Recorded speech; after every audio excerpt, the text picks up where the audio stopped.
Hello, one more time. Yes, we'll be getting started. I'm going to be studying managing ML projects. We've been reviewing some machine learning concepts, and I'll be continuing with that today to be able to learn how do we manage ML projects. So we're gonna go on a 50-minute study session, and then we'll take a 10 minutes break and do that for 2 hours. And I hope it's going to be a very interesting study session. So I will get started shortly. All right, our timer has started.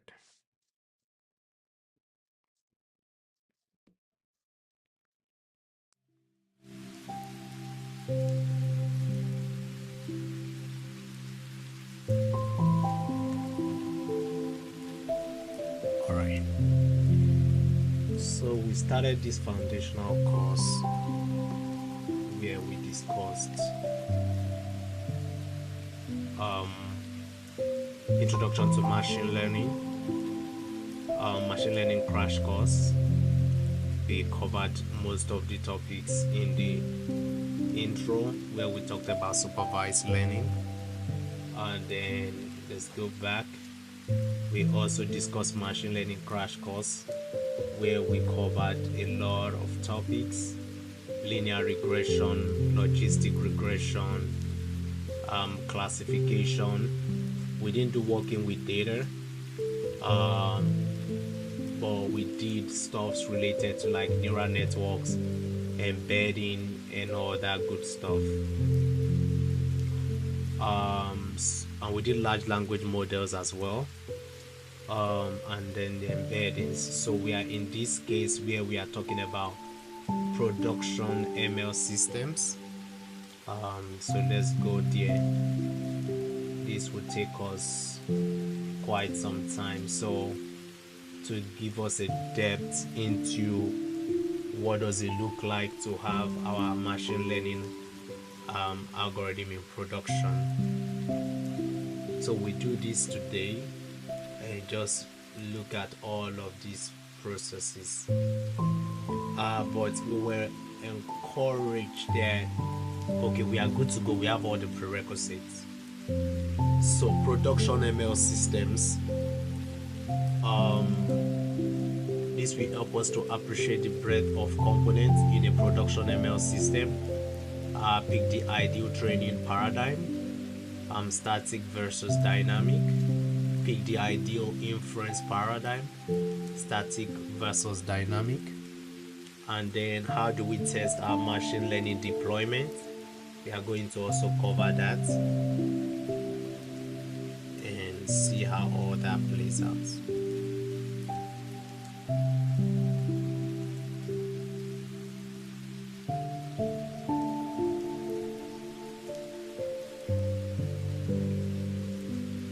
All right. So we have done introduction to machine learning, linear regression, working with numerical data, working with categorical data. So far, this course has discussed on building machine learning models. However, as Figure 1 suggests, real-world production ML systems are large ecosystem, and the model is just a single relatively small part. So we have data collection, a feature extraction, the process management tools, data verification, and now we have the ML model code. At the heart of a real-world machine learning production system is the ML model code, but it often represents only 5% or less of the total code base in the system. That's not a misprint, it's significantly less than you might expect. Notice that an ML production system devotes considerable resources to the input data, collecting it, verifying it, and extracting features from it. So we do a lot of stuff with pre-processing the data before we actually then use it. So the production ML system, static versus dynamic training. Broadly speaking, you can train a model in either two ways. The static training, also called offline training, means that you train a model only once. You then serve the same model for a while, okay? Then we have the dynamic training called the online training, which means that you train a model continuously or at least frequently. Usually serve the most recently trained model. So you're training and then you're serving it. This is static. You're training just once. While with the dynamic, you're training at different multiple times. So the primary advantage and disadvantage. So with static training, it's simpler. You only need to develop and test the model once. Its disadvantage is that sometimes it gets stale, right? If the relationship between the features and the labels changes over time, your model's prediction will degrade. However, the dynamic training is more adaptable. Your model will keep up with any changes to the relationship between features and labels. However, it is more work.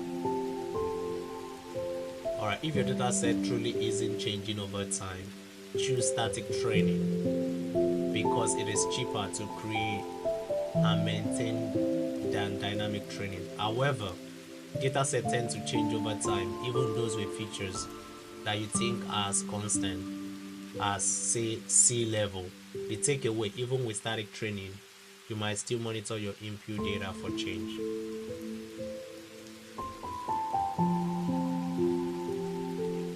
So for example, consider a model training to predict the probability that users will buy flowers. Because of the time pressure, the model is trained only once using a data set of flower buying behavior during July and August.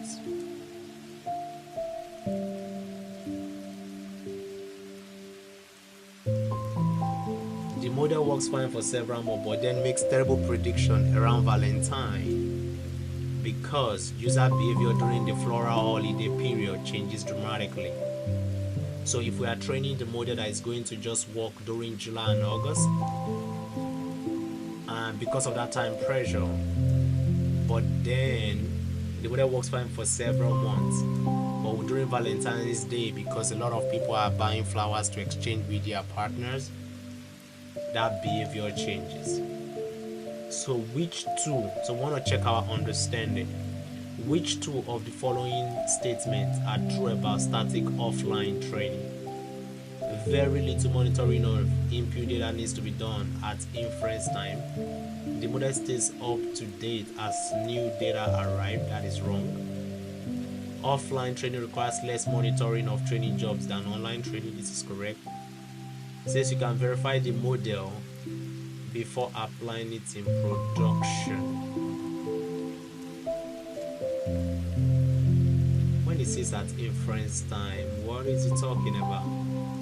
So let's go back. So static training. Alright. You then save that same train model for a while.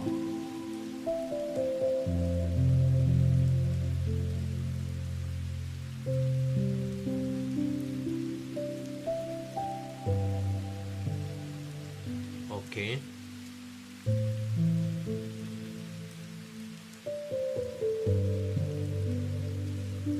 Okay, says the takeaway, even with static training, you must still monitor your input data for change. Okay, very little monitoring of input data needs to be done. So you must still monitor, but just very little. Okay, that might be right. I'll choose this. Okay, I'm wrong. Counterintuitively, you do need to monitor input data at 7 times. Okay. If the input distribution change, then our model's prediction may become unreliable. Imagine, for example, a model trained only on summertime clothing data suddenly being used to predict clothing buying behavior in wintertime. Okay.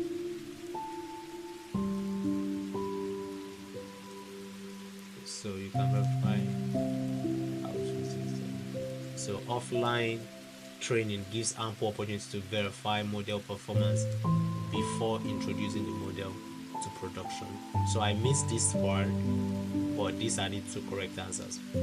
Which one of these is true of dynamic online training? The model stays up to date as new data arrives. Yes. Very little training of input data needs to be done at inference time. Very little of training job needs to be done now. Alright, we move on. Production ML system. So static versus dynamic inference. Inference is the process of making predictions by applying a trained model to unlabeled examples.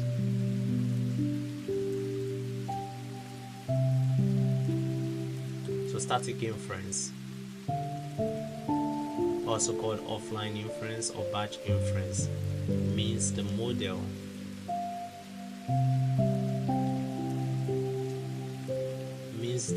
makes prediction on a bunch of common unlabeled examples.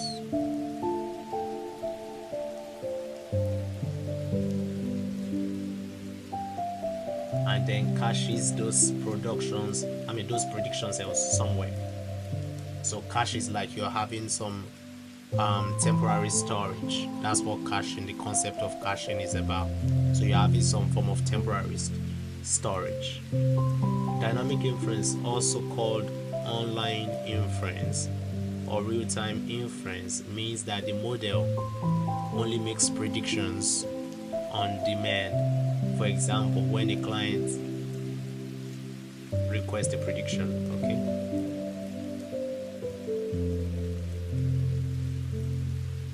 To use an extreme example, imagine a very complex model that takes 1 hour to infer a prediction.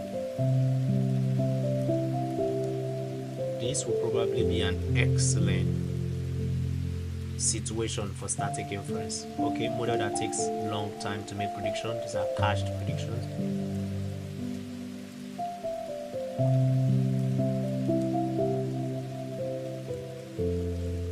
Okay.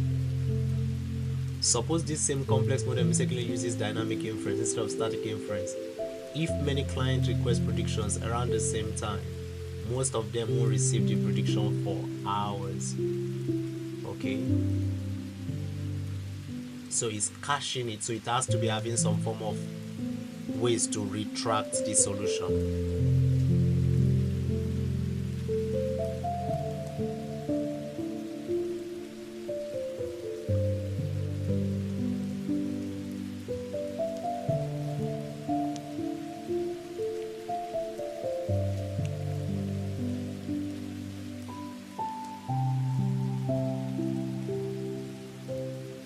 So model that makes a prediction very quickly, that's dynamic.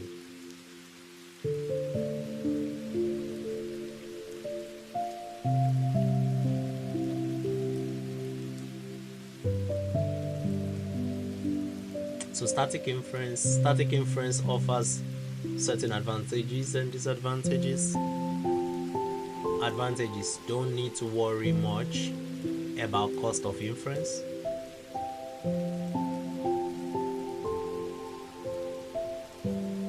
Don't need to worry much about the cost of inference. That's for starting. Can do post verification of prediction before pushing. Disadvantage: can only serve cache predictions, so the system might not be able to serve predictions from common input examples. Object latency is likely measured in hours or days. So dynamic inference offers certain advantages and disadvantages. Advantages: can infer a prediction on any new item as it comes in, which is great for long tail, less common predictions.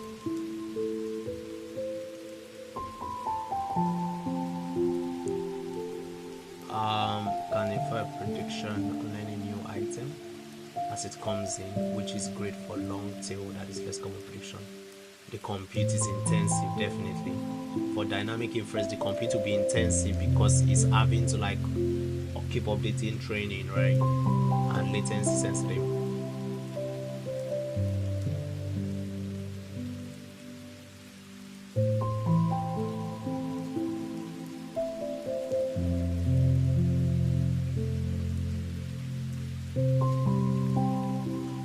Alright, let's check our understanding. Which three of the following four statements are true of static inference?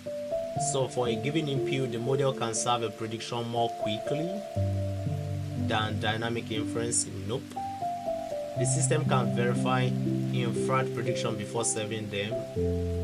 You can react quickly to changes in the world.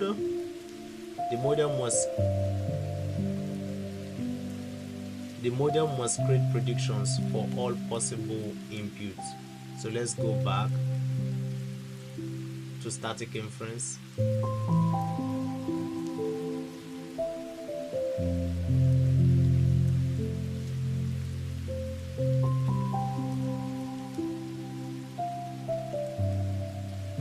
This is which of these three?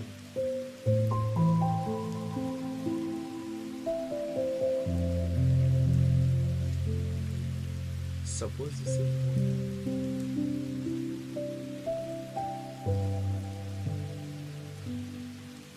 you can react quickly to changes in the world.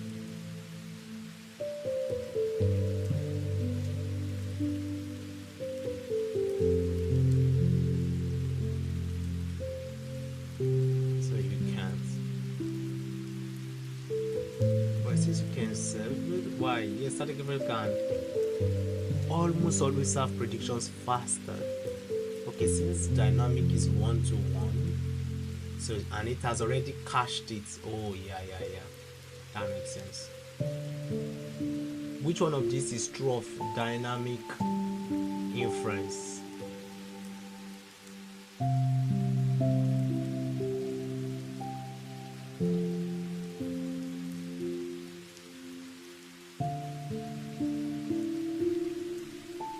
Yeah, this is a strength of dynamic predictions.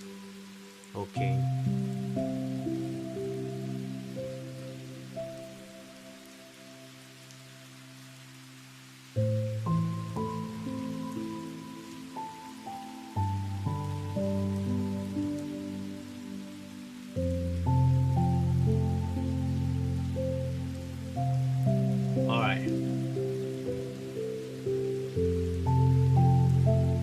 Production ML system. So when to transform data, raw data must be feature engineered.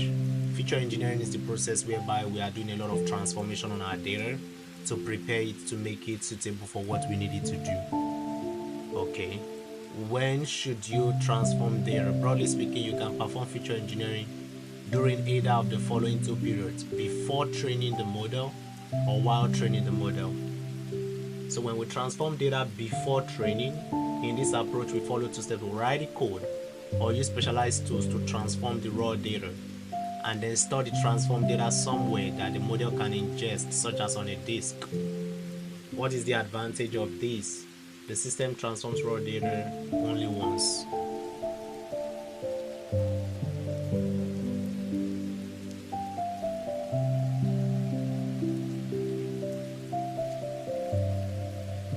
The system can analyze the entire data set to ensure the best transformation strategy.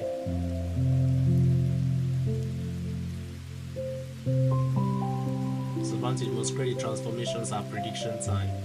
Beware of training serving skill.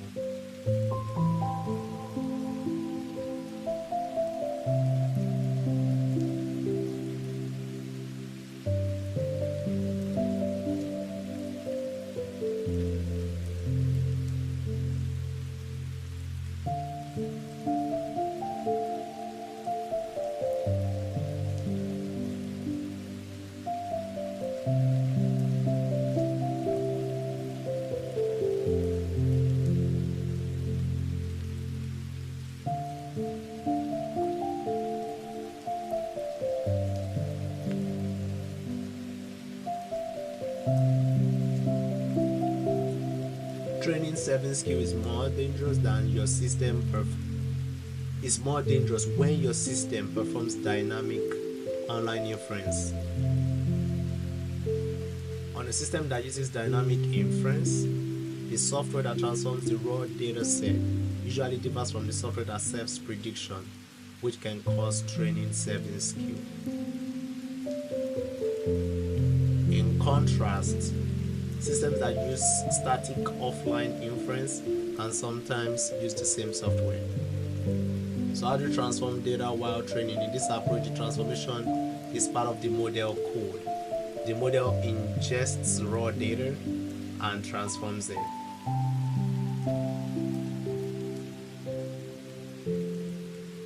So you can still use the same raw data file if you change the transformations,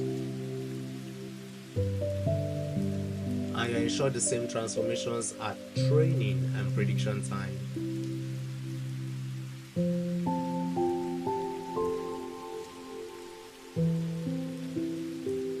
Alright, complicated transforms can increase model latency and transformations occur for each and every batch.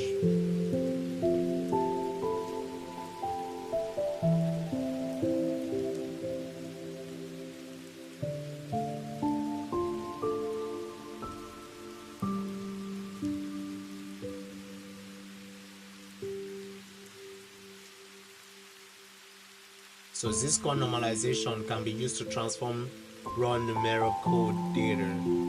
Basically what it does is it kind of normalizes the data, right? So Z-score normalization requires the mean and standard deviation of the feature. However, transformations per batch mean you will only have access to one batch of data, not the full data set.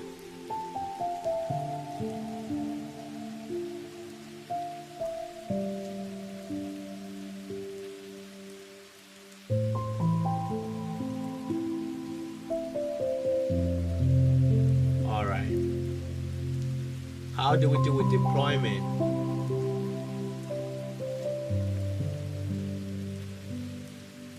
When deploying our machine learning pipeline, your machine learning pipeline should run, update, and serve without problem. If only deploying a model were as easy as pressing a big deploy button of if only deploying a model were as easy as pressing a big deploy button. Unfortunately, a full machine learning system requires test. We need to do the validating the input data, validating feature engineering, validating the quality of the new model versions, validating serving infrastructure, testing integration between pipeline components.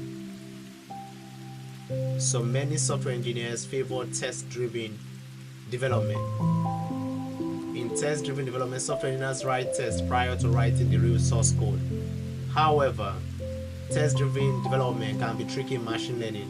For example, before training your model, you can write a test to validate the loss. Instead, you must first discover the achievable loss, right, during model development, and then test new model against the achievable loss.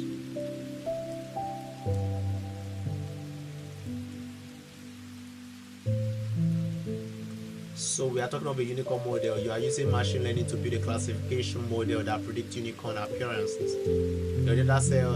Your data set details 10,000 unicorn appearances and 10,000 unicorn non-appearances. The data set contains the location, time of day, elevation, temperature, humidity, tree cover, presence of a rainbow, and several other features.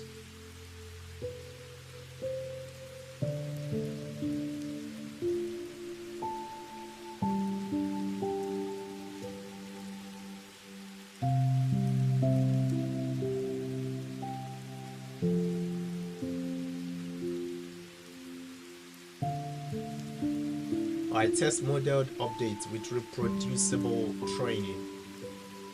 Perhaps you want to continue improving your unicorn model. For example, suppose you do some additional feature engineering on a certain feature and then retrain the model, hoping to get better or at least the same results. Unfortunately, it's sometimes difficult to reproduce model training.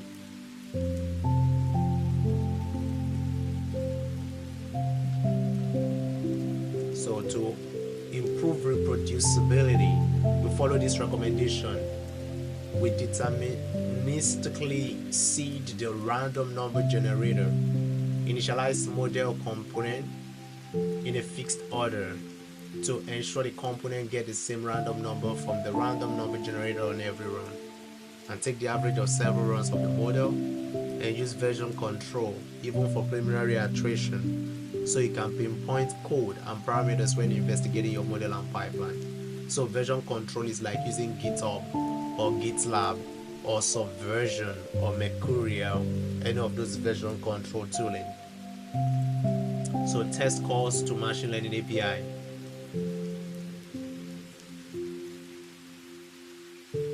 We can retrain your model, but that's time intensive. Instead, write a unit test to generate random input data and run a single step of gradient descent.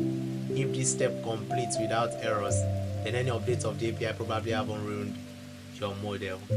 So that's how we test API calls, right? Instead of you going again to do a whole retraining of the model, which can be time intensive, we basically write a unit test to generate random input data and run a single step of gradient descent.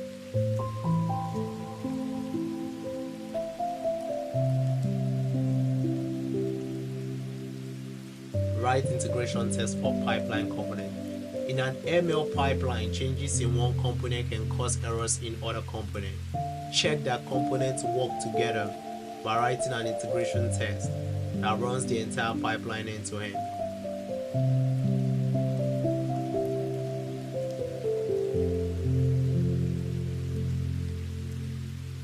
Besides running integration tests continuously, you should run integration tests when pushing new models and new software versions. The slowness of running the entire pipeline makes continuous integration testing harder. To run integration tests faster, train on a subset of data or with a simpler model. The details depending on your model and data. To get continuous coverage, you adjust your faster tests so that they run with every new version of model or software. Meaning your slow tests would run continuously in the background. So how do we validate model quality before we serve it? Before pushing a new model version to production, we want to test for two types of quality degradation. Do we have a sudden degradation, that is a bug in a new version, could cause significantly lower quality? Validate new versions by checking their quality against the previous version. So how is the quality of this version doing compared to the previous version? Slow degradation. Your test for sudden degradation might not detect a slow degradation in model quality over multiple versions. Instead, ensure your model's prediction on a validation dataset meets a fixed threshold. If your validation dataset deviates from live data, then update your validation dataset and ensure your model still meets the same quality threshold. If your model is updated faster than your server, then your model could have different software dependencies from your server, potentially causing incompatibilities. Ensure that the operations used by the model are present in the server before staging the model in a sandbox version. Alright, let's do how we do monitoring, because it's critical. So congratulations, you've deployed the unicorn model. Your model should run 24/7 without any problems. To ensure that it does, you must monitor your ML pipeline. So we need to write a data schema to validate raw data. To monitor your data, you should continuously check it against expected statistical values by writing rules that the data must satisfy. The collection of rules is called data schema. So we have to write data schemas to be able to check continuously if our model is meeting some statistical values. So define the data schema by following the following steps. Understand the range and the distribution of your features. Okay, we understand the set of possible values for categorical features. Encode your understanding into data schema. The following are example of rules. Ensure that the user submitted ratings are always in the range of 1 to 5. So if, for example, we are building a machine learning algorithm that is dealing with customer reviews, Airbnb reviews, and mobile reviews, want the user rating to be between 1 to 5. Check that the word that occurs most frequently. For example, want to check the mode of the most frequent word. Check that each categorical feature is set to a value from a fixed set of possible values. So we want to test our data against the data schema, and your schema should catch data errors such as anomalies, unexpected values of categorical variables, and unexpected data distribution. Then we write unit tests to validate feature engineering. Okay, while your raw data might pass the data schema, your model doesn't train on raw data. Rather, your model trains on data that has been feature engineered. For example, your model trains on normalized numerical features rather than the raw numerical data. Okay, so for example, if we are numerical data, we want to normalize it and put it within a particular range of values. That's what normalization does, right? So if we want it to be within some mean and standard deviation, yeah, we normalize. Okay, because feature engineered data can be very different from raw input data, you must check feature engineered data separately from your checks on raw input data. So want to write unit test. So unit test is when we are testing just a specific component of our application or just a specific feature in our application. So write unit test based on your understanding of feature engineered data. For example, you can write unit tests to check for conditions such as all numeric features are scaled from 0 to 1, or one-hot encoded vectors only contain a single 1 to n-1 zeros, and data distributions after transformation conform to expectations. For example, if you've normalized using z-scores, the mean of the z-scores should be 0. And outliers are handled such as by scaling or clipping. So what is scaling? Let's check there. So scaling is a mathematical transform. Any mathematical transform or technique that shifts the range of a label or a feature value. Some form of scaling are very useful in transformations. So when we do like z-score normalization and all of that. Okay, or linear scaling, which is the combination of subtraction and division to replace the original value with a number between -1 and +1, or between 0 and 1. Okay, or logarithm scaling, where we use the okay, that makes sense. Alright, want to check metrics for important data slices. A successful whole sometimes obscures an unsuccessful subset. In other words, a model with great overall metrics might still make terrible predictions for certain subset or certain situations.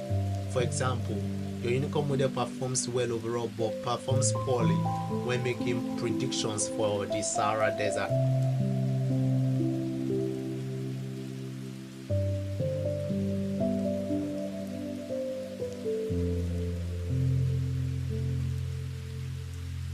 So if you're an engineer that is satisfied with your overall great area under curve, then you might not notice the model's issues in the Sahara Desert. But if making good predictions for every region is important in your business problem, because we have to consider what is the business problem we are trying to address. Okay. Then, in that case, subsets of data like the one corresponding to the Sahara Desert are called data slices.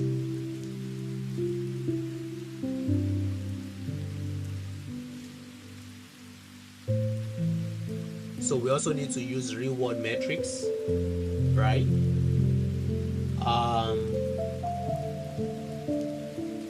Model metrics don't necessarily measure the real-world impact of your model. For example, changing a hyperparameter might increase the model's AUC, but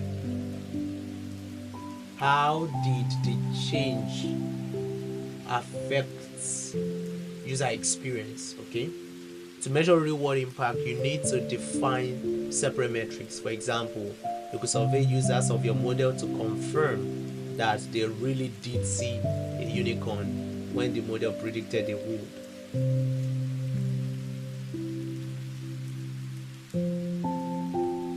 So the training serving skill means your input data during training differs from your input data in serving.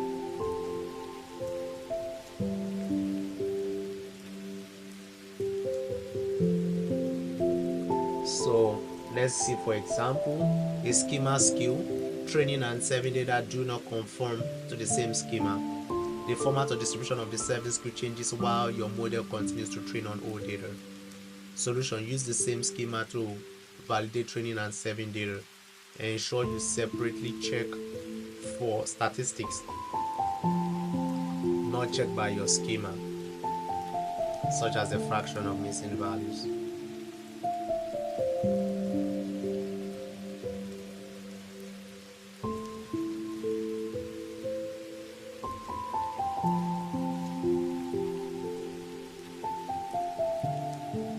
Ensure the training and production mimic each other as closely as possible, because the more closely your training task matches your prediction task, the better your ML model will perform.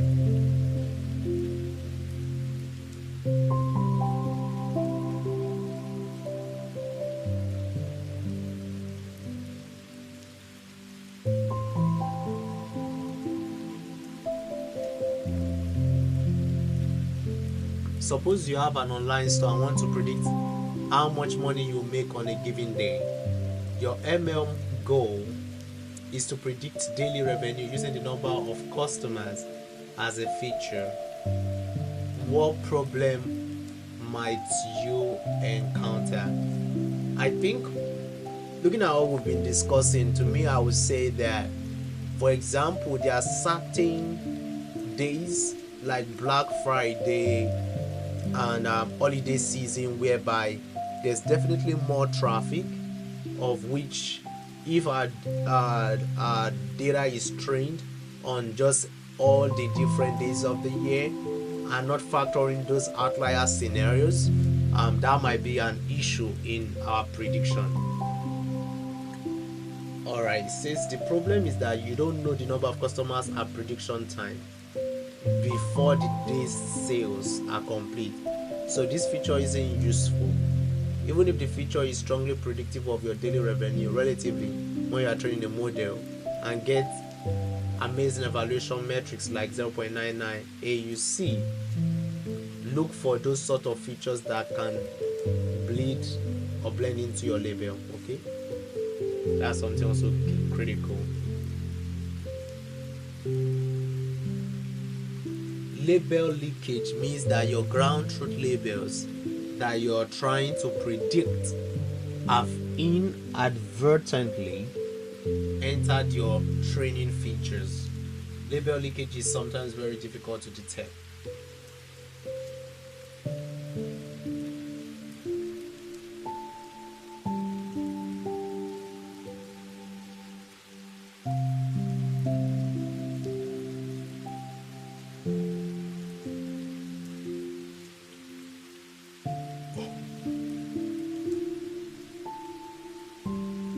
So we have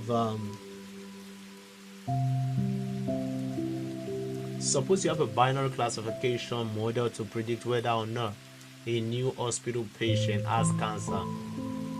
Your model uses features like the following: patient age, patient gender, prior medical conditions, hospital name, vital signs, test result.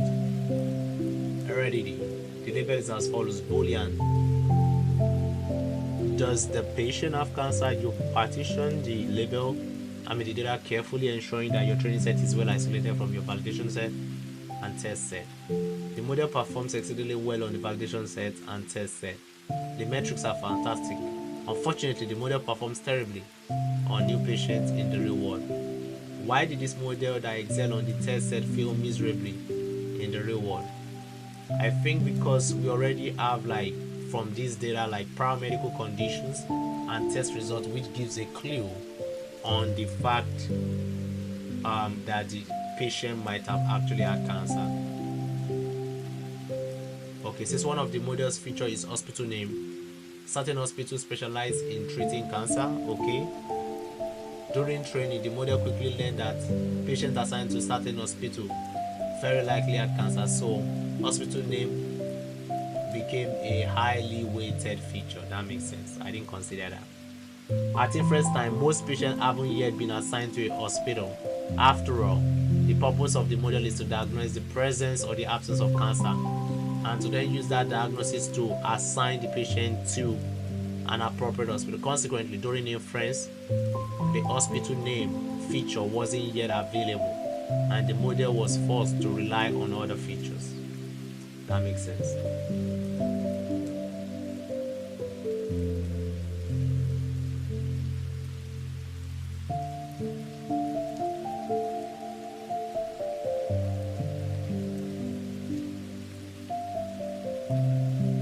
So quickly go to how do we monitor model performance.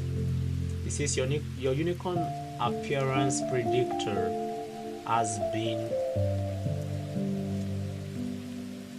more popular than expected. You're getting lots of prediction requests and even more training data. You think that's great until you realize that your model is taking more and more memory and time to train. You decide to monitor your model's performance by following these steps. Track model performance by versions of code, model, and data. Such tracking lets you pinpoint the exact cause of any performance degradation. Test the training steps per second for a new model version against the previous version and against a fixed threshold. Catch memory leaks by setting a threshold for memory use. Monitor API response times and track their percentiles. While API response times might be outside your control, slow responses could potentially cause poor real-world metrics.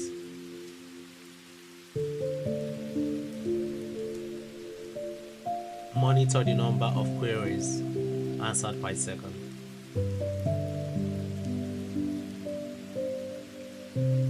So, testing the quality of live model on served data. You validated your model, but what if real-world scenarios such as unicorn behavior change after recording your validation data?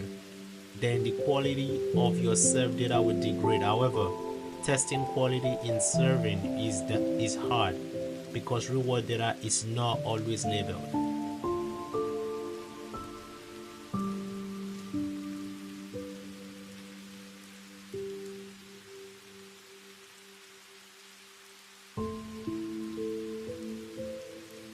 Alright, so we generate labels using human readers, investigate models that show significant statistical bias in predictions, track reward metrics for your model, and mitigate potential divergence between training and serving data by serving a new model version on a fraction of your queries.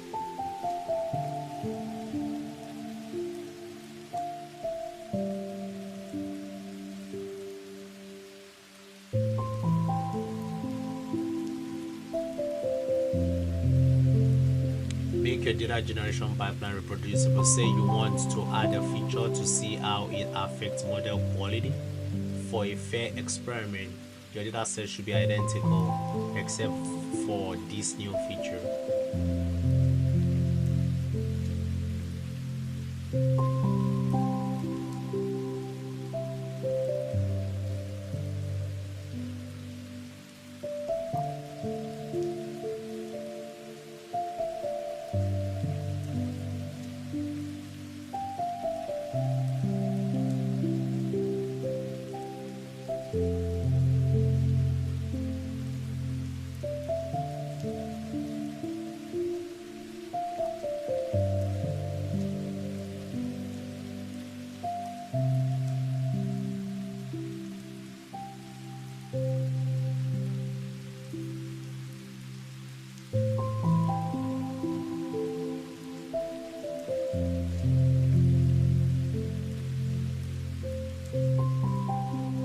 Imagine again you are collecting search queries and using hashing to include or exclude queries.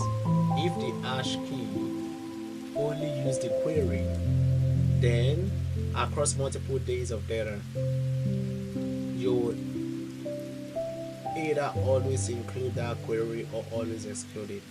Always including or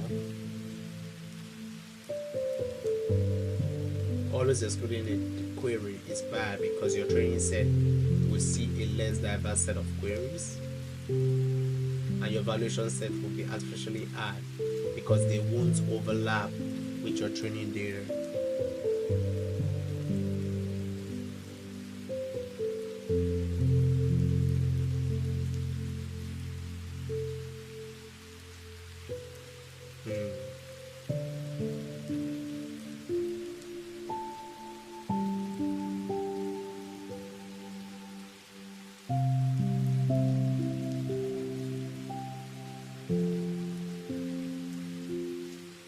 Interesting. Alright, so what are the questions to ask?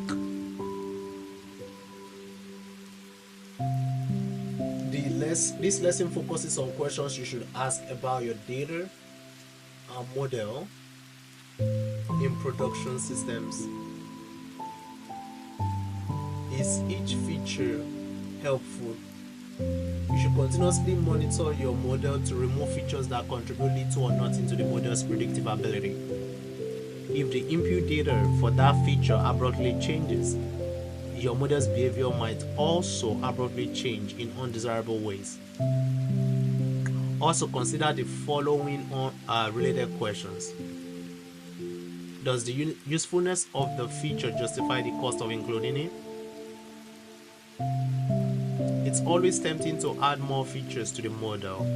For example, suppose you find a new feature whose addition makes your model's prediction slightly better. Slightly better predictions certainly seem better than slightly worse predictions. However, the extra feature adds to your maintenance burden. Just like as a software engineer, unnecessary code will add to your maintenance burden. Is your data source reliable?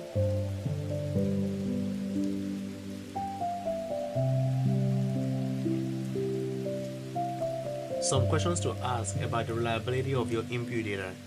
Is the signal always going to be available, or is it coming from an unreliable source?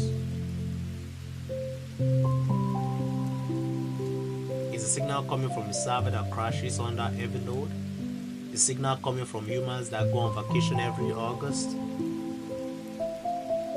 Does the system that computes your model's input data ever change? If so, how often?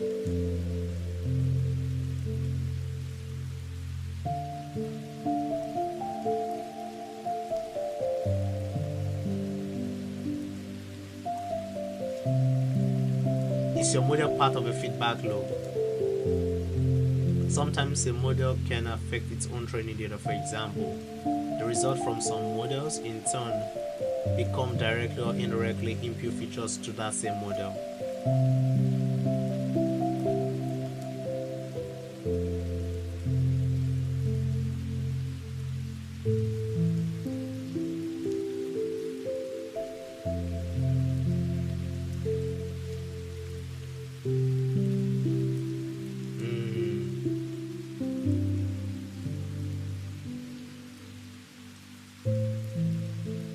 So since model A is buggy, it mistakenly decides to buy stock in model X.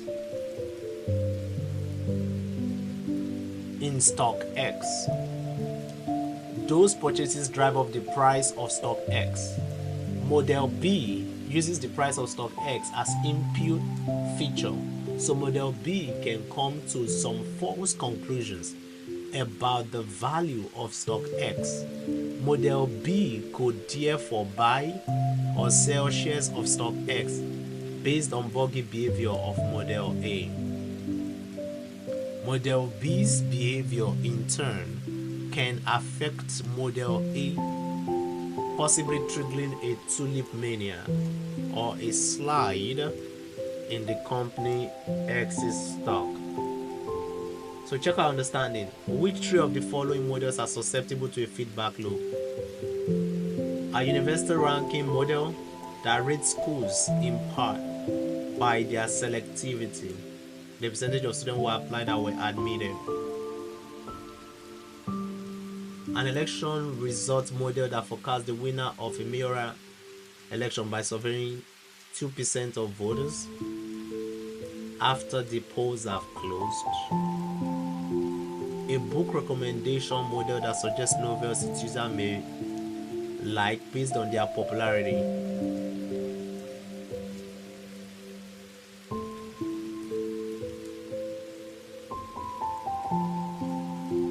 A housing value model that predicts house prices using size as features. This is not going to be part of that. A face attribute model that detects whether a person is smiling in a photo, which is regularly trained on a database of stock photograph that is automatically updated monthly. A traffic forecasting model that predicts congestion at highway exits near the beach using beach crowd size as one of its features.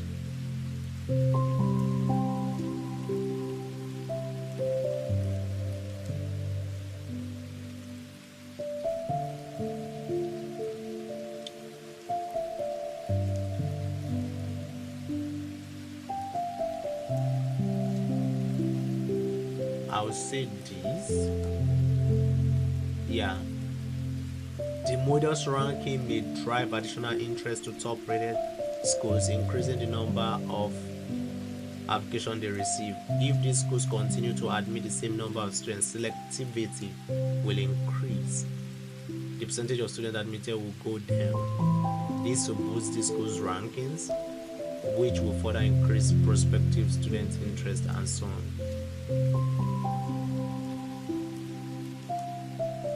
So we got the first one. I'll choose these two because I feel like a book recommendation model that suggests novels its user may like based on their popularity. Yeah.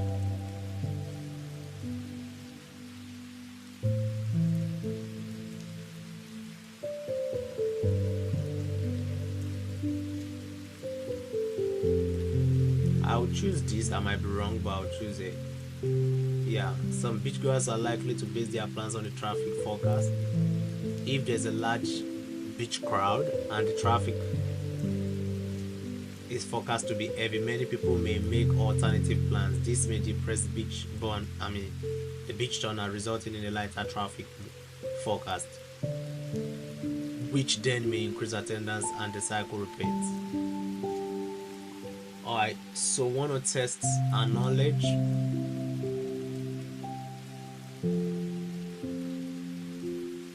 Wow, 5 questions. You are using machine learning to build a classification model that predicts unicorn appearances. Your data set details 10,000 unicorn appearances and 10,000 unicorn non-appearances. The data set contains the location, time of day, elevation, temperature, humidity, tree cover, presence of a rainbow, and several other features. After launching your unicorn appearance predictor, you will need to keep your model fresh by retraining on new data. Because you are gathering too much new data to train on, you decide to limit the training data by sampling the new data over a window of time. You also need to account for daily and annual patterns in unicorn appearances. What window of time do you use?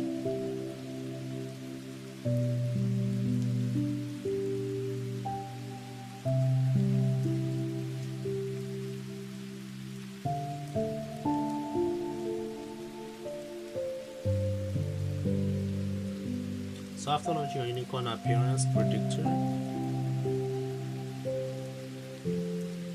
you will need to keep your model fresh by retraining on new data.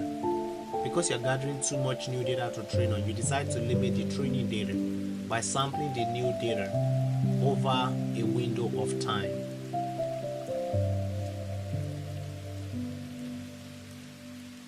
You also need to account for daily and annual patterns in unicorn. I'll choose 1 week.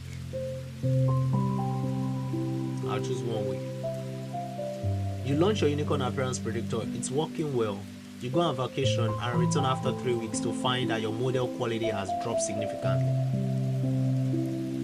Assuming that the unicorn behavior is unlikely to change significantly, assume that unicorn behavior is unlikely to change significantly in 3 weeks.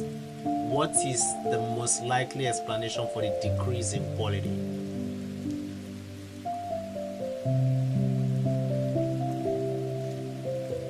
I would say this: the format of the serving data gradually changed at some point after the model started serving. Wait, he said something. Assume that unicorn behavior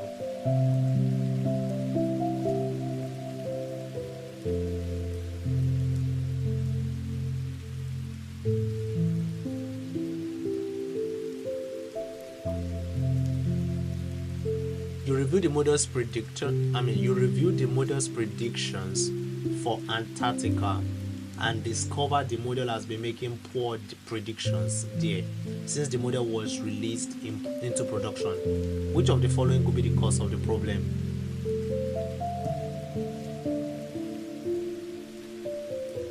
You didn't have enough training examples for Antarctica.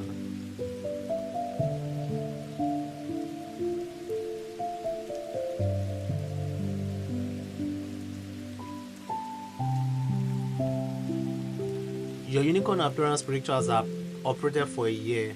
You fix many problems and quality is now high. However, you notice a small but persistent problem. Your model quality has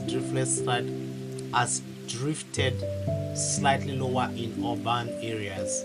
What might be the cause?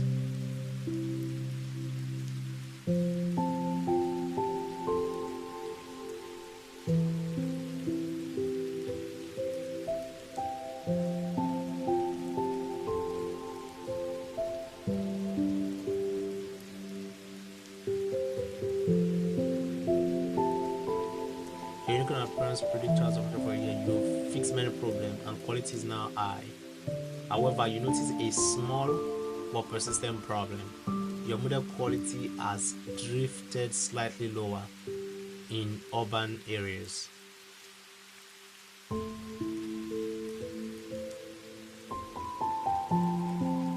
it's the high quality of your predictions lead users to easily find unicorns,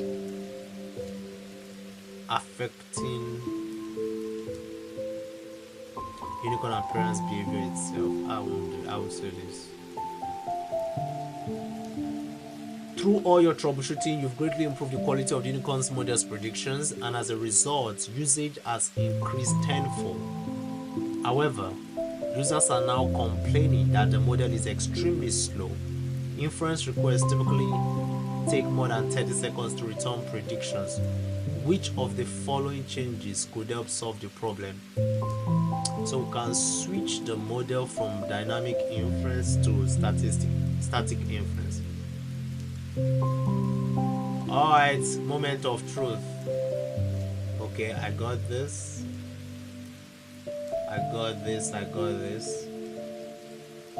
So it says you can adjust the data sampling rate to limit the size of the data set. The model trained on a week's worth could overfit to that single week and not be able to account for daily.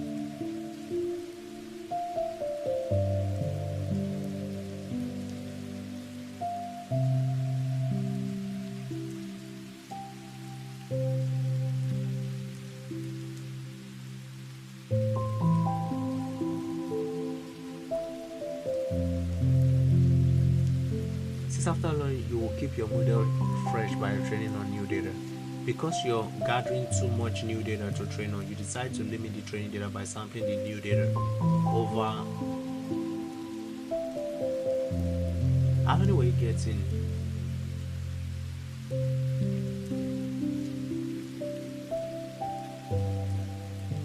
So So you are using the machine learning to build a classification model that predicts unicorn appearances.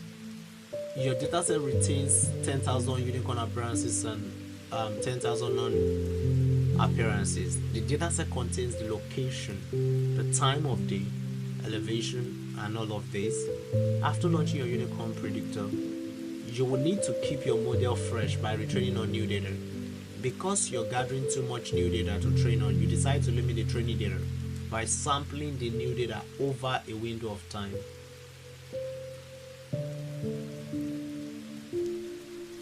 Okay, let's try again.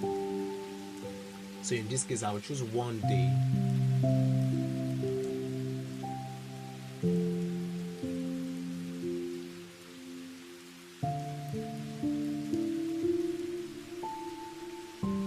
After launching, you will need to keep your model fresh by retraining on new data.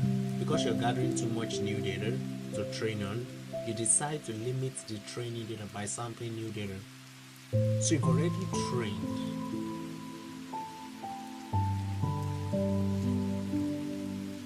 I'll choose this.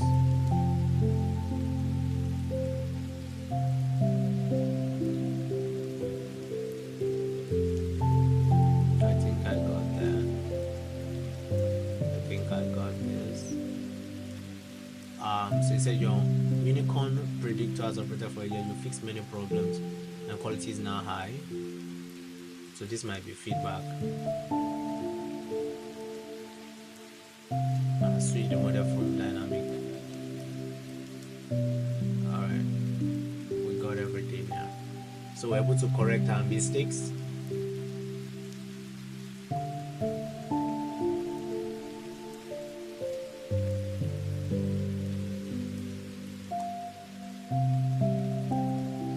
Alright, we're gonna take a break now. What's the time? Wow, it's almost 8 o'clock. So we went straight 1 hour, reviewed all of this production ML. So we are done with this now. Let me see. How do we auto task it? Auto ML.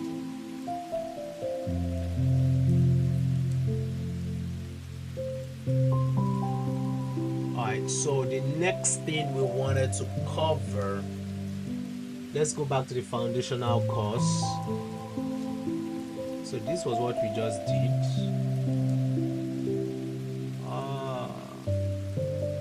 No. Yeah, this is what we're supposed to do next. How do we manage an ML project?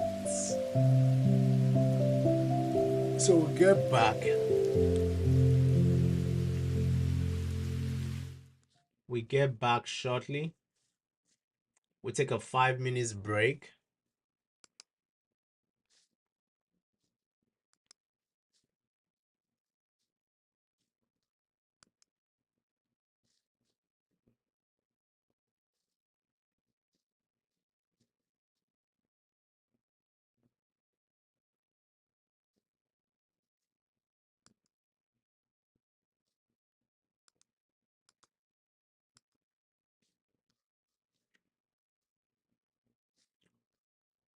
I'm gonna just take 5 minutes because I have another appointment after this. So let's take a 5 minutes break.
All right, we're gonna start our next session.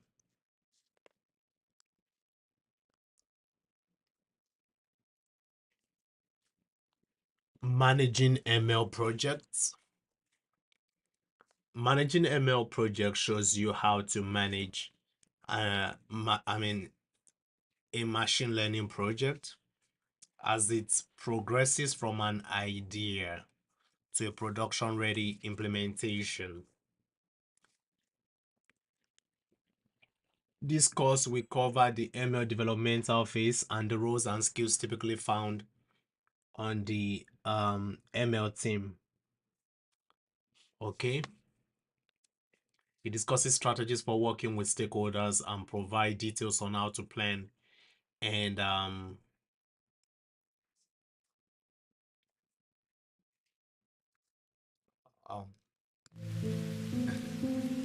sorry. I was like, what? Yeah. It provides details on how to plan and manage an ML project at each phase of development.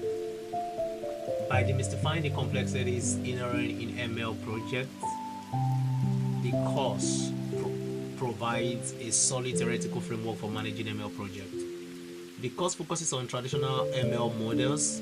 Although generative AI is in the spotlight, traditional ML plays a vital role at Google, underpinning many services and projects, from predicting travel times in maps to estimating the price of air ticket in Google Flights, from predicting computer coder for Google Cloud customers to recommending relevant videos in YouTube.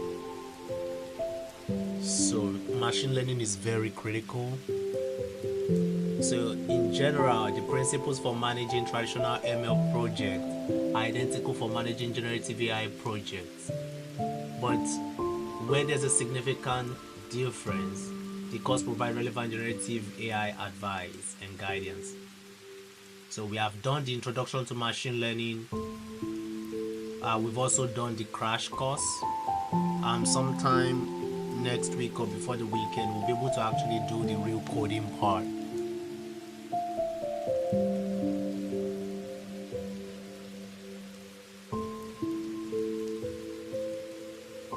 So ML project progress in phases with specific goals, tasks, and outcomes. A clear understanding of the ML developmental process and development phases helps to establish engineering principles. Engineering responsibilities, managing stakeholder expectations, and efficiently allocating resources. So we have different phases such as ideation and planning, experimentation, pipeline building, productionization. Ideation and planning. During the ideation and planning phase, you frame your problem in terms of an ML solution and estimate the project's feasibility. To determine if ML is the best solution for your problem, that's the goal. Analyze the business problem to understand your project constraints, and a design doc outlining how to solve the problem. During the ideation and planning stage, it can take a longer time to understand the data and the metrics required for a production-ready system. Then we go to the point where we do experimentation. Experimentation is the core of machine learning. During this phase, you verify that an ML solution is viable. Finding a solution is an iterative process. It is not uncommon to try hundreds of experiments before finding the right combinations of features, hyperparameters. Hyperparameters involves the learning rate, the batch size, and the epoch. Okay, these are the learning rate, the batch size, and the epoch. Model architecture that solves the problem. So what is the goal? To build a model that solves the problem, a business problem, experiment with features, hyperparameters, and model architecture.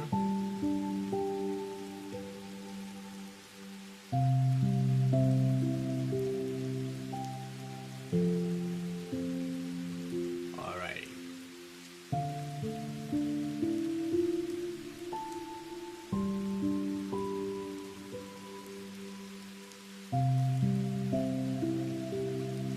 Pipeline building and productionization.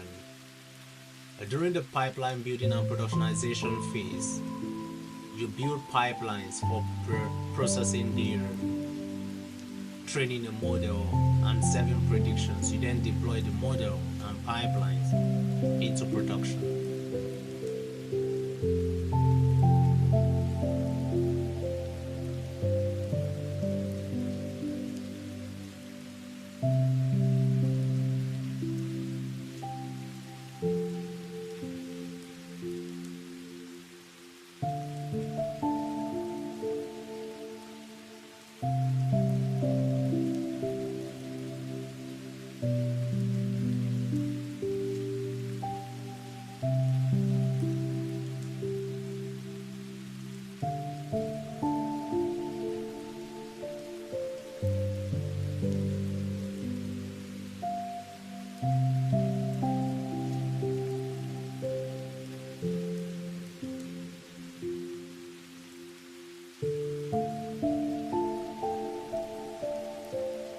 So we did it yesterday where we went through all of this.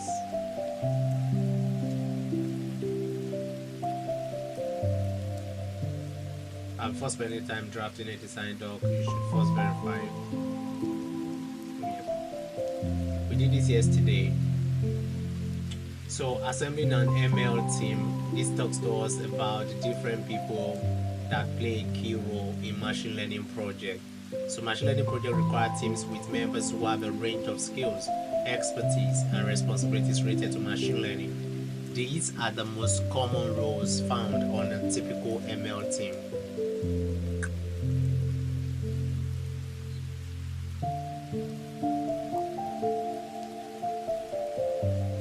So we have the ML product manager,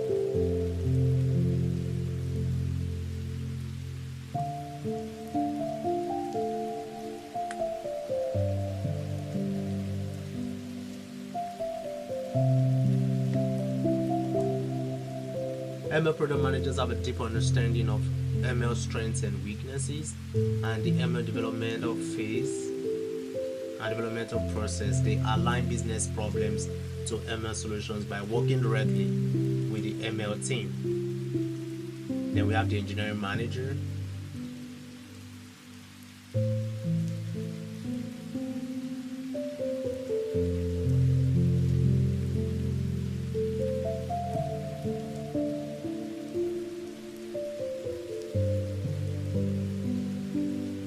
So the engineering manager basically achieve business goals by setting, communicating, and achieving team priorities. Like ML product managers, they align ML solutions to business problems. They set clear expectations for team members, conduct performance evaluations, and assist with career and professional development. Data scientists use quantitative and statistical analysis to extract insight and value from data. They help to identify and test features, prototype models, and help with model interpretability. ML engineer design, build, productionize, and manage ML models. They are strong software engineers with a deep understanding of ML technologies and best practices. So for you to be an ML engineer, you have to be a good software engineer. Data engineers build data pipelines for storing, aggregating, and processing large amounts of data. They develop the infrastructure and systems for collecting and transforming raw data, useful formats for model training and serving. They are very responsible for the data across the entire ML development process. Then DevOps engineer.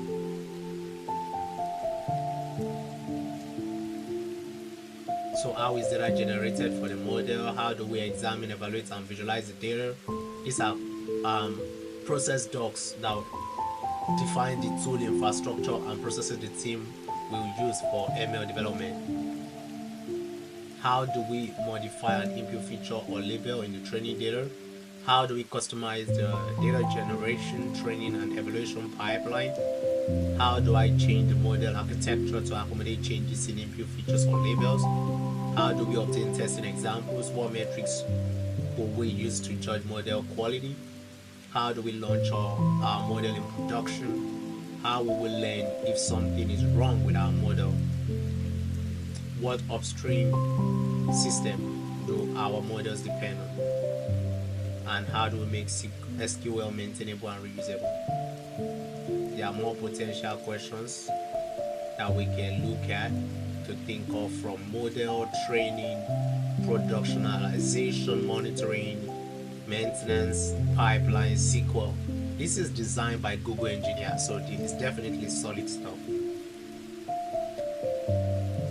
Keep in mind, what considered best practices can differ between companies, teams, and individuals. For example, some team members might consider experimental collabs as the main deliverable, while others will want to work in R. Some might have a passion for software engineering. Someone else might think monitoring is the most important thing. Yes, someone else is aware of a good feature productionalization practice, but wants to use Scalar. Everyone is right from their own perspective, and if steered correctly, the mix will be a powerhouse. If not, it can be a mess. Makes sense.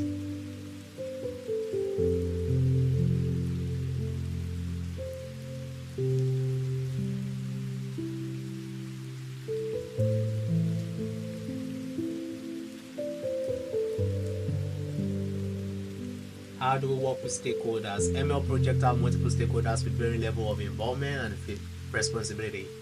Early involvement and effective collaboration with stakeholders is essential for developing the right solution, managing expectations, and ultimately for a successful ML implementation.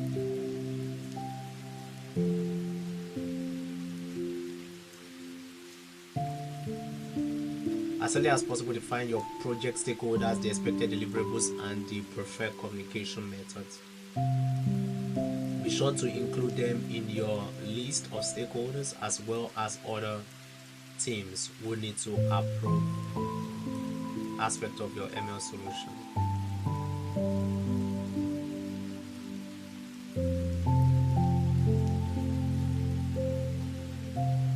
Each stakeholders might expect different deliverables at each phase of the project. Here's a list of common deliverables designed up.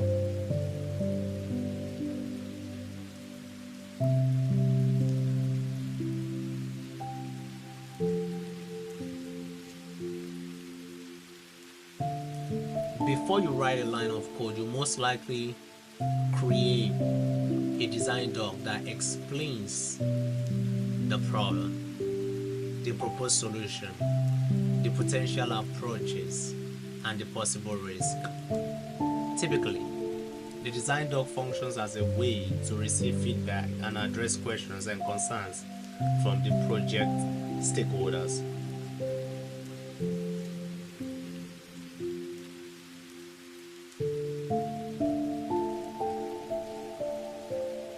So experimental result, you will communicate with the outcomes from the experimentation phase.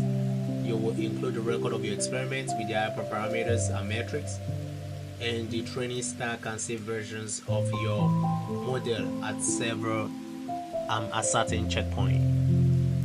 And then the production ready implementation, a full pipeline for training and saving your model is the key deliverable.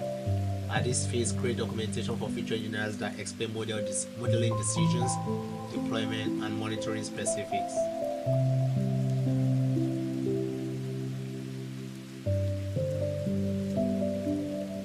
Alright, during the ideation and planning phase, you investigate the elements of an ML solution. During the problem framing task, you frame a problem in terms of an ML solution. During the planning, estimate its solution's feasibility, plan approaches, and set success metrics. So before we go on to feasibility, let's quickly check this. We'll continue from feasibility, but we need to check how do we do framing and end there. In this session we'll continue from feasibility. So introduction to machine learning problem framing teaches you how to determine if ML is a good approach for a problem and explain how to assign an ML solution.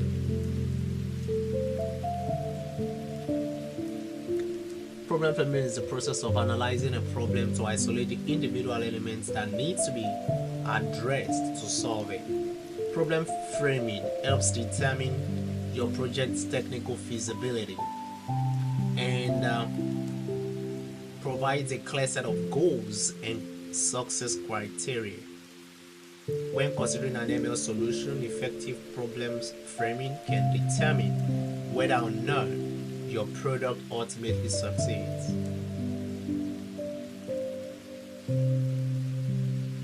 Formal problem framing is a critical beginning for solving an ML problem, as it forces us to better understand both the problem and the data in order to design and build a bridge between them. At a high level, ML problem framing consists of two distinct steps: determining whether ML is the right approach for solving a problem and framing the problem in ML terms. Why is problem framing important? Problem framing helps diagnose problems with existing ML model. This ensures that ML approach is a good solution to the problem before beginning to train. So we need to understand the data. I think we went through this yesterday. Where we checked all of these. So let's see. So understand the problem. To understand the problem, perform the following tasks. State the goal of the product you are developing or refactoring.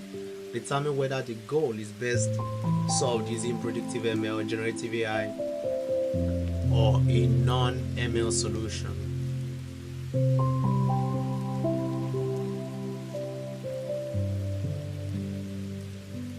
So we'll begin by stating our goal in non-ML terms. The goal is the answer to the question, what am I trying to accomplish?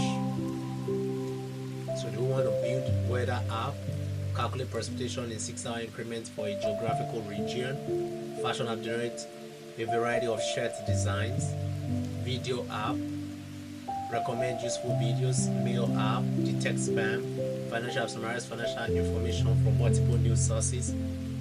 Different use cases, right? E-commerce app, reply to reviews with helpful answers. Clear use case for ML.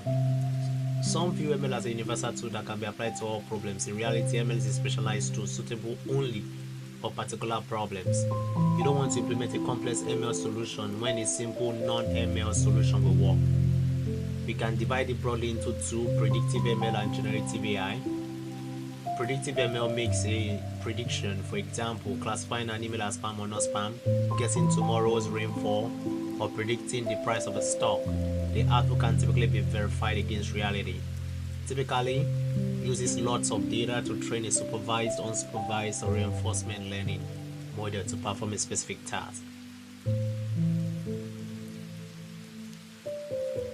So generative AI generates output based on the user's intent, for example, summarizing an article or producing an audio clip or short video.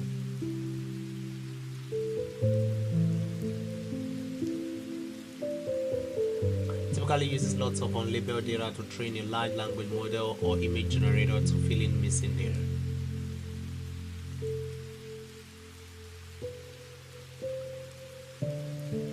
The model can then be used for tasks that can be framed as filling the blank task, or it can be fine-tuned by training it on labeled data for some specific tasks like classification.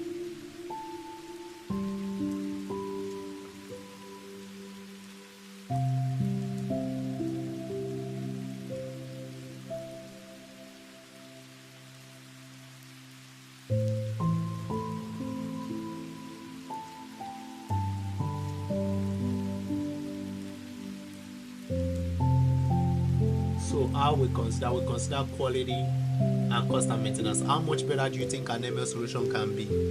If you think an ML solution might only give a small improvement, that might indicate the current solution is the best one.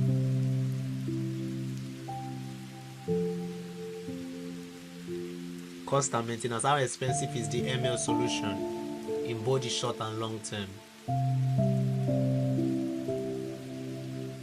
Can the ML solution justify the increase in costs?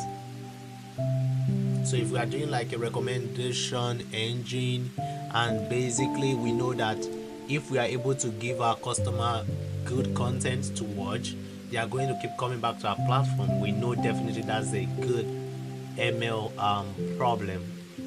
But for somebody trying to just get people to cut grass, I don't think that would be a good case, right?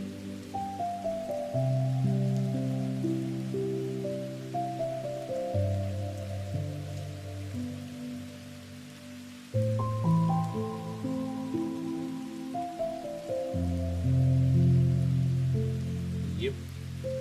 So predictive ML and data. Data is the driving force of predictive ML. To make good predictions, you need data that contain features with predictive power. It should be abundant.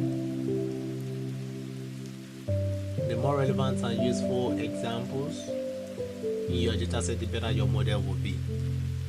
We stop in 13 minutes,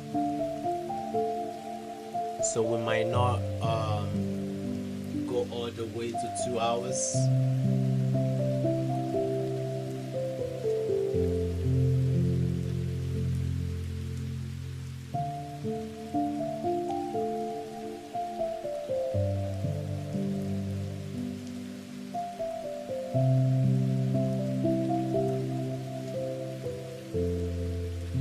The more relevant and useful examples in your data set, the better your model will be. Consistent and reliable. Having data that is consistently and reliably collected will produce a better model.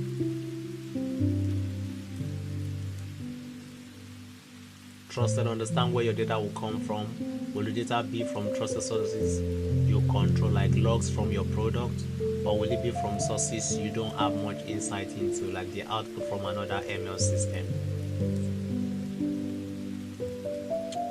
Make sure all inputs are available at prediction time in the correct format.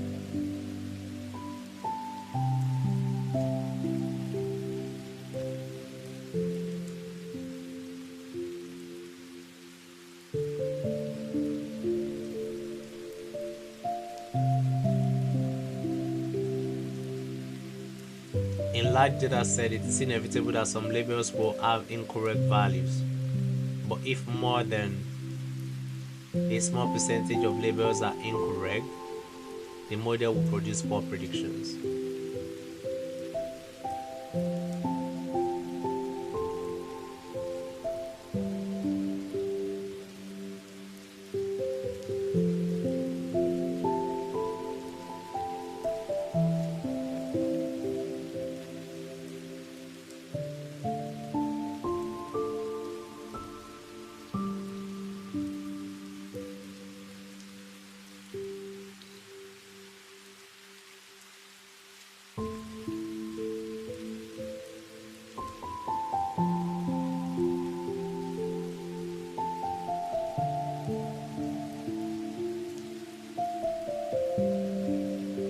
For a model to make good predictions, the feature in your dataset should have predictive power.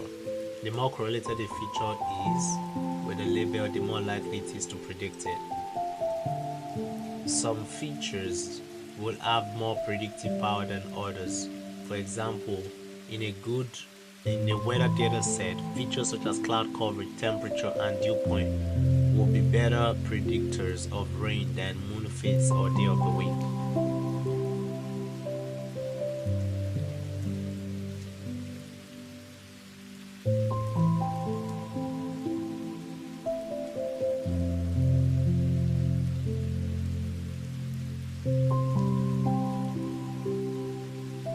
You could hypothesize that features such as video description the length, and the views might be good predictors for which videos a user wants to watch.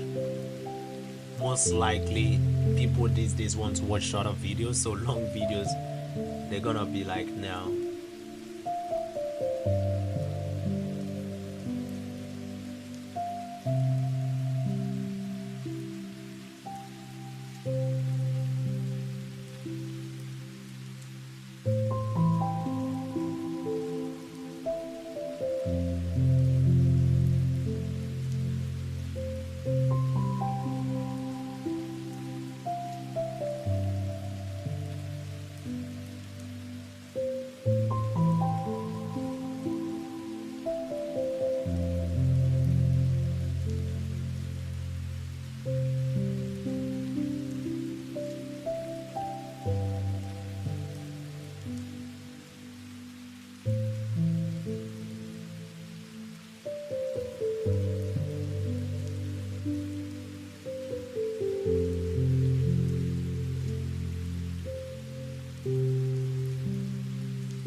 When analyzing our data, what are the key attributes?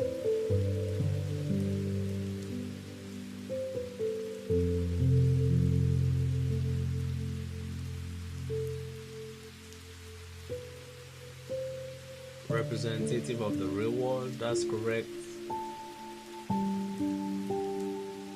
Contains correct values, that's correct.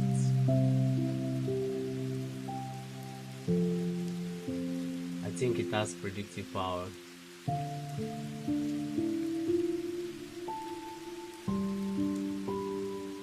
Alright.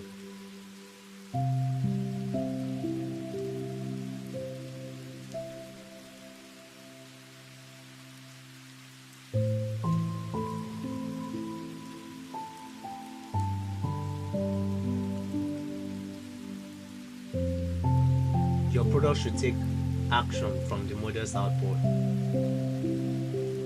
For example, a model that predicts whether a user will find a video useful should feed into any app that recommends useful videos.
So this is interesting.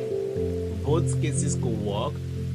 Although they have a clearly defined goal, they should implement and optimize a non-ML solution first. Although there is that doesn't appear to contain enough features with predictive power. I think number of call center phones, user issue, time to resolve, call time, time on hold. That's what we want to predict, right?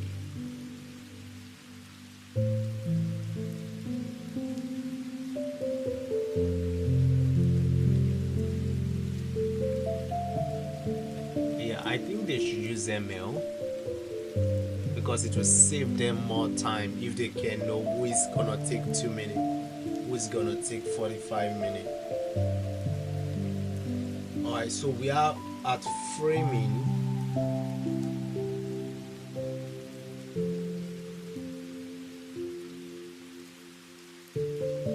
We identify what our output we need after we've discovered what we want to do, what is the goal of the model. So if we want to calculate the weather app, for example, we know the goal of the model is to predict 6-hour precipitation amounts for specific geographical regions. Fashion app, generate 3 varieties of a shirt design from text and an image where the text states the style and the color. Predict whether a user will click on a video, predict whether it's spam or not. Generate a 50-word summary of the major financial trend from the previous 7 days. These are the different things we want to do. So we also want to now know what will our output look like.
Classification model. So all of these are the different types that we can then use to predict.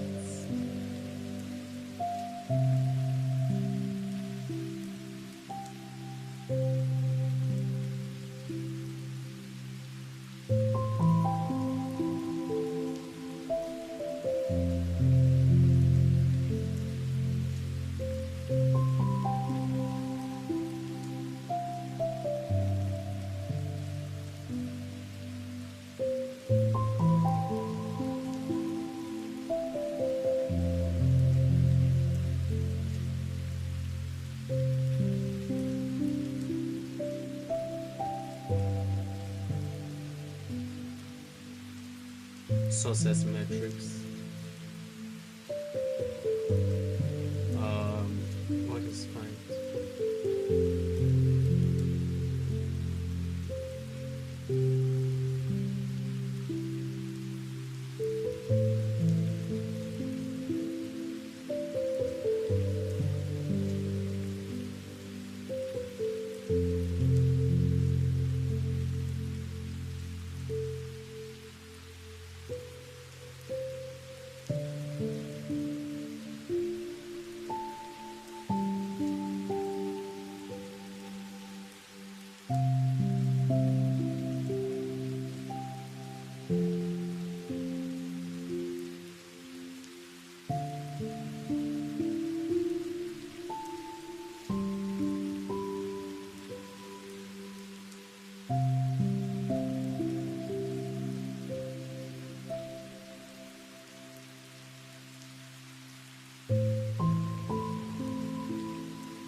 So that's fine tuning. So basically task specific training has performed on pre-trained models to refine its parameter for a specific use case. So when our large language model has already done great justice to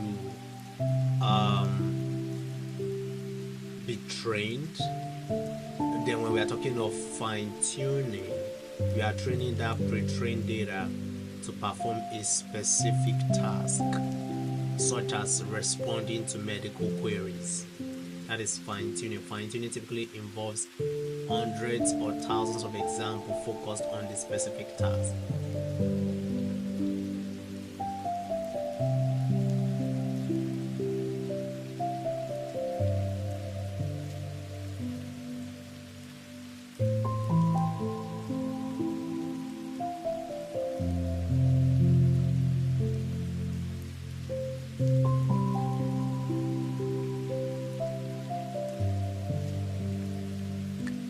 Alright, so we'll go back.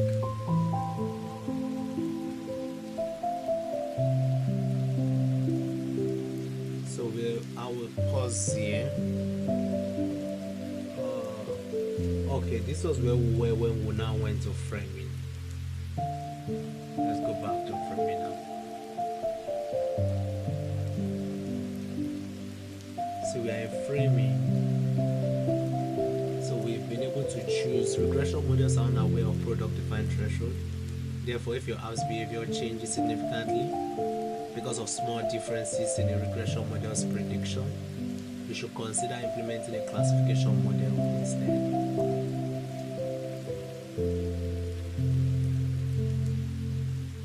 In this scenario, a classification model will produce the correct behavior because a classification model will produce a higher loss for prediction of 28 than 32.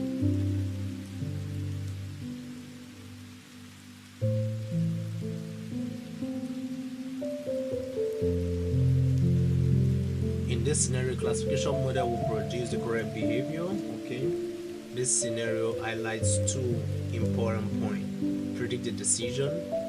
When possible, predict the decision your app will take. In the video example, a classification model will predict the decision if the categories it classified videos into were no cash, cheap cash, and expensive cash.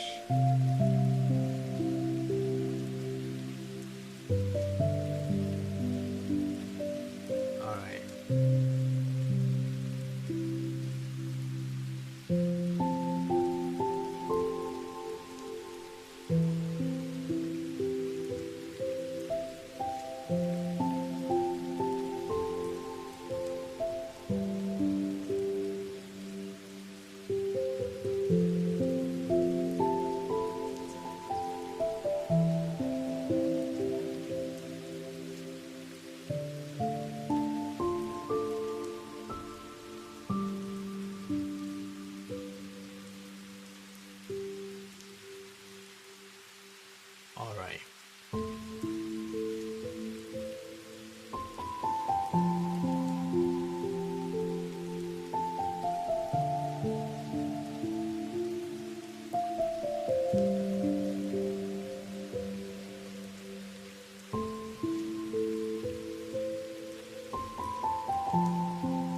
I'm coming. So let me see what implementing a model looks like. Wow, this will be interesting.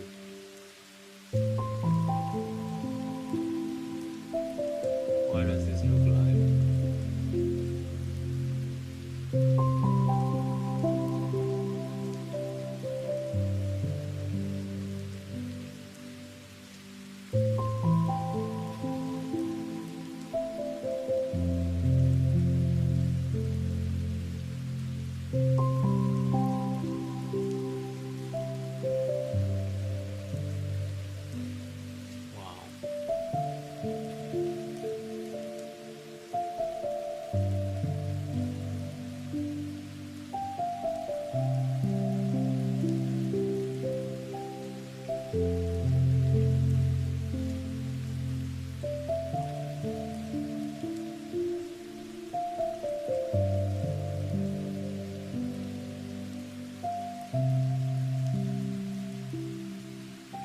let's check out birth.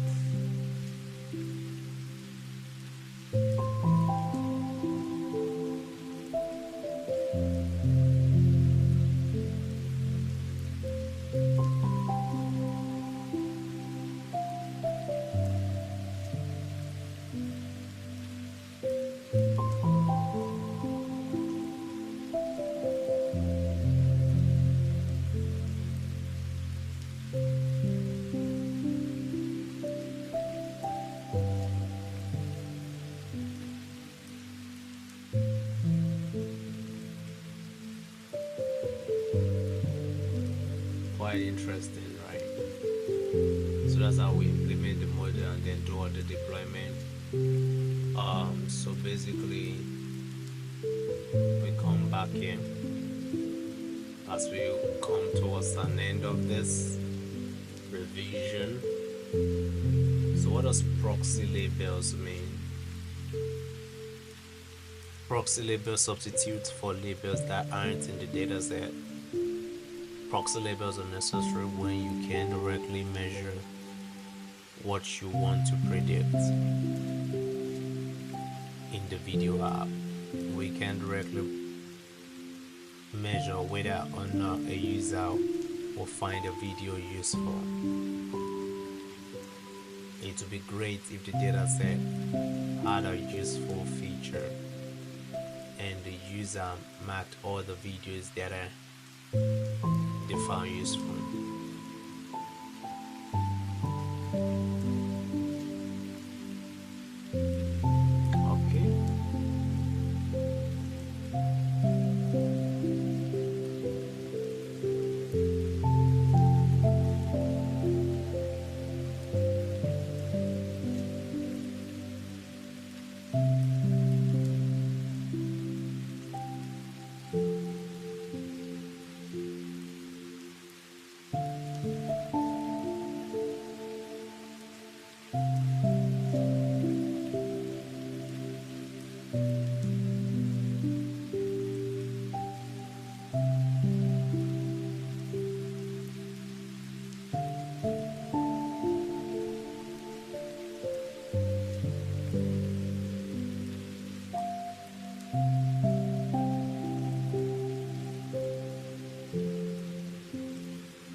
So be cautious with proxy labels because they don't directly measure what you want to predict. For example, the following outlines issues with potential proxy labels for recommended useful videos. Predict whether the user will click the like button. Most users never click like. Predict whether a video will be popular, not personalized. Some users might not like popular videos. Predict whether the user will share the video. Some users don't share videos. Sometimes people share videos because they don't like them. Interesting. Predict whether the user will click play. Maximizes clickbait.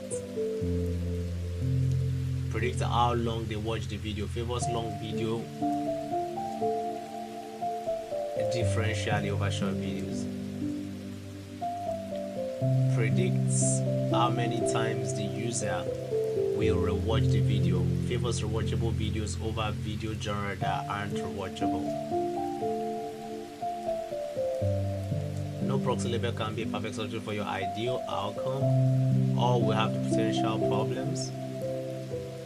Pick the one that has the least problems for your use case.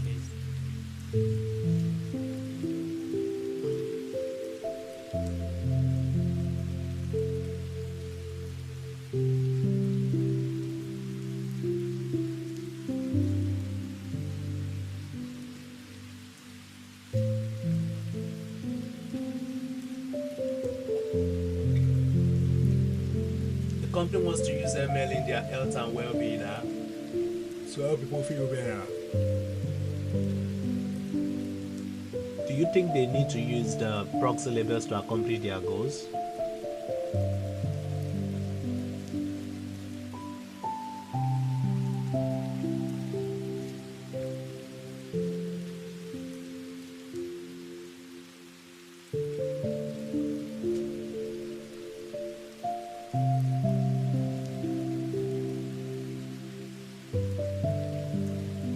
generation.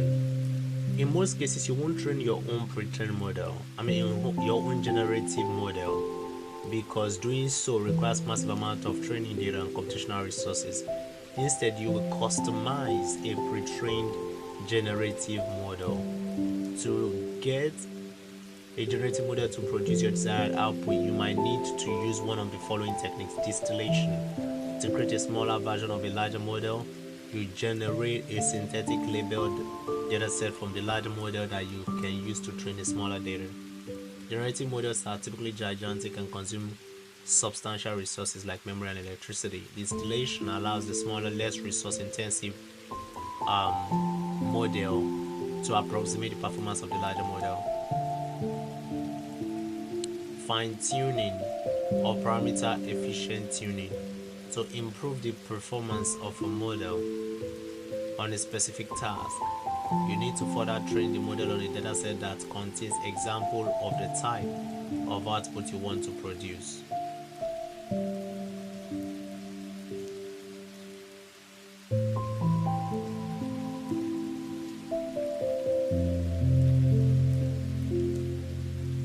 So I need to actually, my to-do from all of this will be to actually do a proper full-on fine-tuning.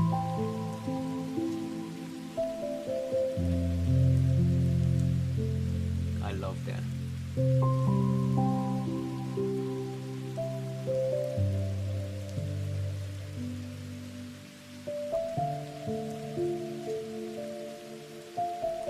So prompt engineering basically just helps the model to learn how to produce a desired output from the context of the prompt, but it doesn't update the model parameters.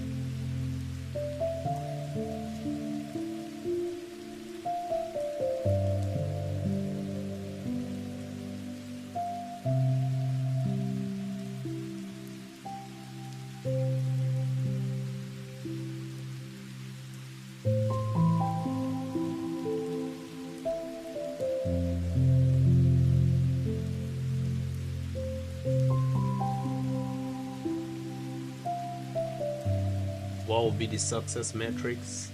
We can use the accuracy, precision, recall, and area of that curve.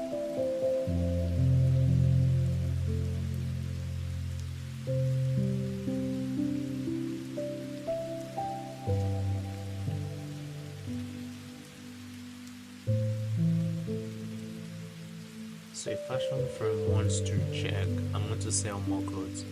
Someone suggests using ML to determine which clothes the firm should manufacture. They think they can train a model to determine which type of clothes are in fashion. After they train the model, they want to apply it to their catalog to decide which clothes to make. How would they frame this?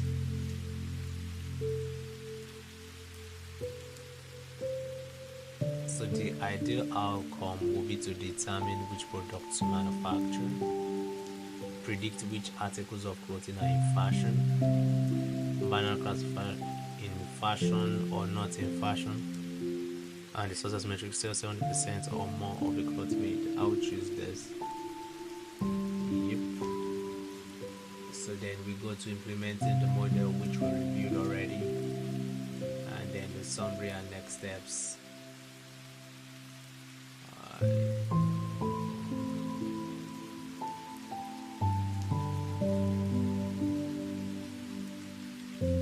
Alright, wow, that is really good. We've done a lot. So working with numerical data and working with categorical data, and this helps us to understand model complexity, imbalanced data set. Yeah, so working with numerical data, these are things that we might do tomorrow. We'll see when God helps us to do that. Well, bro, that is good. So we'll bring this to a close. This has been a good one. We'll bring this to a close. It's been a wonderful study time.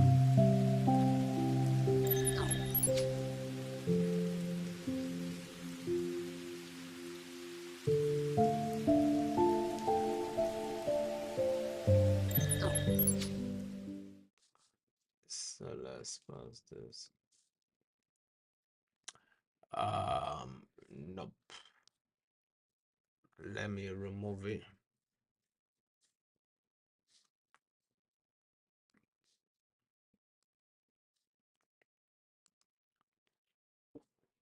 Alrighty, we are bringing this to a close now. Thank you so much for tuning in. If you stayed to this point,